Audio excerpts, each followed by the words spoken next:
আসসালামু আলাইকুম। MMS online shop BD থেকে বলছি। আজকে একটা অ্যামপ্লিফায়ার বোর্ড দেখাবো। এটা একটা 8 ট্রানজিস্টরের মোনো অ্যামপ্লিফায়ার বোর্ড।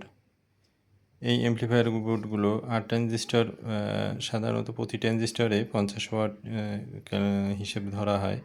তার মানে 8টায় আপনারা এখানে 400 ওয়াট পাবেন। আর বাস্তবে ওয়াটটা নির্ভর করে অনেক কিছুর উপর। এখানে আপনারা কত ভোল্ট অ্যাম্পিয়ার দিবেন তার উপরে অনেকটা নির্ভর করে।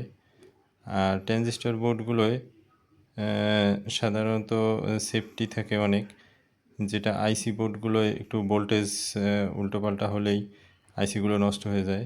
সেদিক থেকে ট্রানজিস্টর বোর্ডের সেফটিটা অনেক ভালো, সেজন্য অনেকেই বর্তমানে ট্রানজিস্টর বোর্ডগুলো বেশি পছন্দ করে।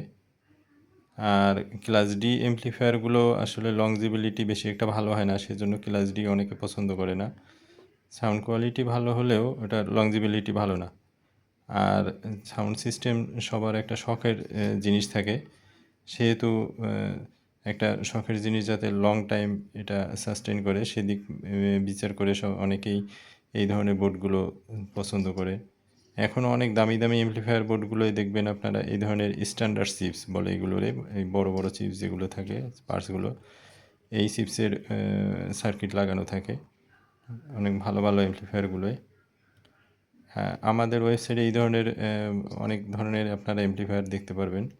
আর এই বোর্ডগুলোর একটা বড় সুবিধা হচ্ছে এই বোর্ডগুলো রিপেয়ারেবল, এর পার্টসগুলো অ্যাভেলেবেল।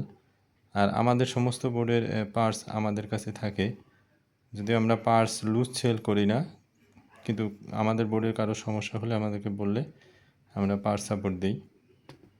আর এই বোর্ডটা সম্পর্কে আর একটু বলি। এই বোর্ডটায় দুইটা সেন্সার ইউজ করা হয়েছে। এখানে একটা 85 ডিগ্রি, একটা 50 ডিগ্রির সেন্সর ইউজ করা হয়েছে। 85 ডিগ্রি সেন্সরটা এখানে ওভারহিট প্রোটেকশনের জন্য, অর্থাৎ এই হিটসিঙ্কটা যদি অনেক বেশি হিট হয়ে যায় কখনো, তখন এটা অটো শাটডাউন হয়ে যাবে সার্কিটটা। আর আরেকটা সেন্সর ইউজ করা হয়েছে এখানে, সেটা হচ্ছে এক্সস্ট ফ্যান কন্ট্রোলের জন্য। নর্মাল অবস্থায় এক্সস্ট ফ্যানটা স্লোলি চলে, আর যখন এটা ওভার হিট বাড়তে থাকে তখন এক্সস্ট ফ্যানের স্পিডটা বাড়তে থাকে। আর এখানে একটা স্পিকার প্রোটেকশন সিস্টেম সহ এটা বোর্ডটা, এখানে একটা রিলে আছে। তার মানে স্পিকার আউটসাইড কখনো যদি শর্ট হয়ে যায় তখন অটোমেটিক্যালি সার্কিটটা শর্ট অফ করে দেয় এটাই। তা এই ধরনের বোর্ড যাদের প্রয়োজন তারা আমাদের ওয়েবসাইট ভিজিট করবেন এবং ওখান থেকে দেখে আপনারা অর্ডার দিতে পারবেন। ধন্যবাদ ভিডিওটি দেখার জন্য।